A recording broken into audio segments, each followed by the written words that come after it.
बिस्मिल्लाहिर्रहमानिर्रहीम।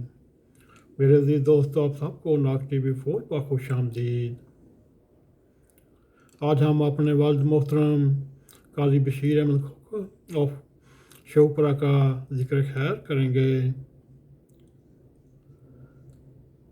मेरे बगैर थे सब ख्वाब उसके वरां से, ये बात सच है मेरा वालिद कम ना था माँ से।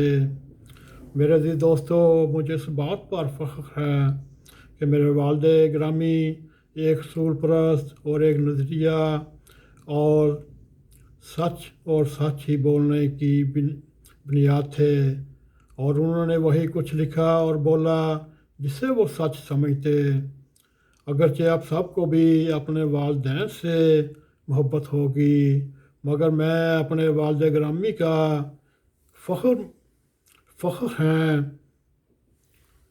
मगर मेरा ये फ़ख्र कुछ ज़्यादा ही नुमायाँ है, क्योंकि मैं अपने आप को उनके बगैर कुछ नहीं समझता। आगे यूँ है, कभी कभी मैं भी पीछे मुड़ कर देखता हूँ, जब आंखें बंद करके यादें माजी में जाता हूँ, तो कितनी ही तवील ज़िंदगी ख्वाबों, ख्वाहिशों और ख़्यालों में गुज़र गई, और कितनी आरज़ुएँ थीं जो ना तमाम रह गईं, और कितने नक्श थे वो उजागर न हो सके।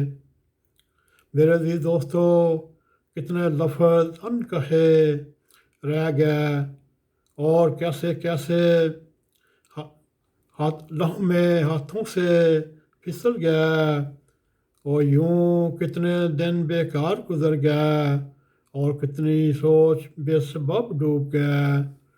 दोस्तों, मगर मैं इस लंबी खाली ज़िंदगी को कुछ देखता हूँ, उसमें कुछ जागती सोचती रातें भी, और अगर मुझे खुद सताई के माफ़ किया जाए तो कुछ चमकते हुए लम्हे भी, वो लम्हे जब खुदा ने मेरे वालिद को सच लिखना, सच बोलना और सच के ऊपर ही जान कुर्बान करने की तौफीक अता फरमाई। मैं इन लम्हों को याद करता हूँ, बेख्तियार मेरे हाथ दुआ के लिए उठ जाते हैं। ऐ रब्बे करीम, जब तक तेरे दिए हुए जिस्म में सांसों की आवाज़ है, जब तेरे दिए हुए जिस्म में दिल धड़कता है, और मुझे भी अपने वालिद के नक्शे कदम पर चलने की तौफीक अता फरमा, और सच पर ही मैं कायम रहूँ। वाह मैं इस हजूम को केला ही रह जाऊँ, जिसकी आंखें मालूम नहीं कब खुलेंगी। मेरे अज़ीज़ दोस्तों, ये था हमारी एक हल्की सी कावश अपने वालिद मोहतरम काजी बशीर अहमद खोखर एडवोकेट ऑफ शोपरा का जिक्र खैर करते।